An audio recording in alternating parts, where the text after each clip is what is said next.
Thank you for watching us on YouTube. But did you know that if you're on the go, you can get the full show as a podcast now? You can get our morning breakdown of the most important topics facing our country, news not being covered by the mainstream media, interviews with change-making progressives, and info on what you can actually do about all this. Search for The Damage Report on your favorite podcast app and subscribe so you know when new episodes are ready to go. So I want to turn now to gun violence. Earlier this week, actually over the weekend, but earlier this week, the news broke that in a small town of Taft near Corpus Christi in Texas, there was a gunfight in America, that broke out between two families at a birthday party. It was a birthday party for a 1-year-old, and as a result of that, 4 people ended up dying and 1 ended up in a critical condition. Since then, they have actually tracked down one of the surviving members of this fight. Ronnie Rodriguez has been arrested. His father, Ronnie Sr., is still being sought, at least as of yesterday. I guess families that get in gunfights together stay together or something like that. But here's why I want to talk about that. So this is a 1-year-old's birthday party.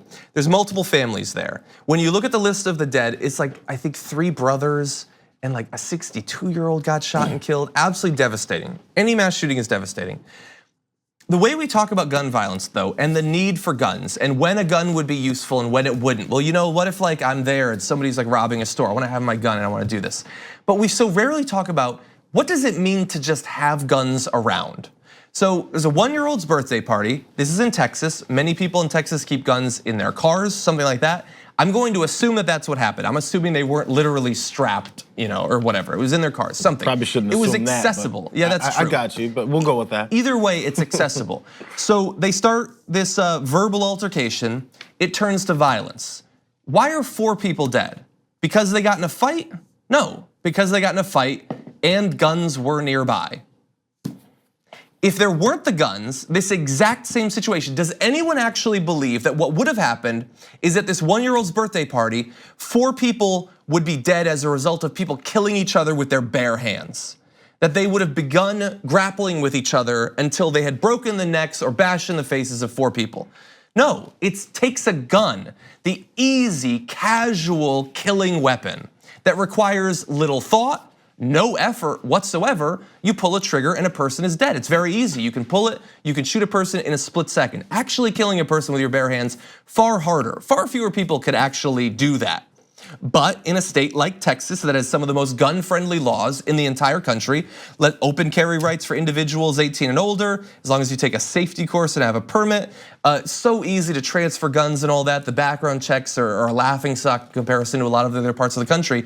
That this is the sort of situation where multiple people are dead only because it is easy to have a gun.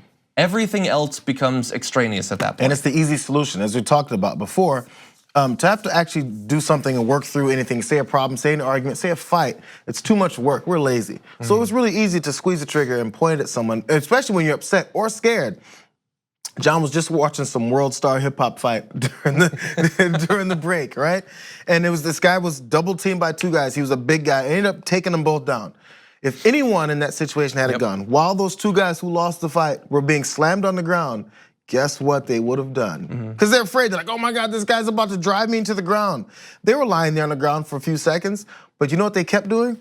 Breathing. Yeah. So it ends up going down, and the guy who won the fight, he's still around, and it's all over. Yeah, you had some embarrassment. So it's the perfect storm as Americans of being embarrassed, afraid, and wanting this quick solution. So hand me this gun, it can solve all of my problems. Yeah. And it happens all the time don't think about the consequences that are involved after that. Yeah, so many situations it could have just been a person getting punched in the face.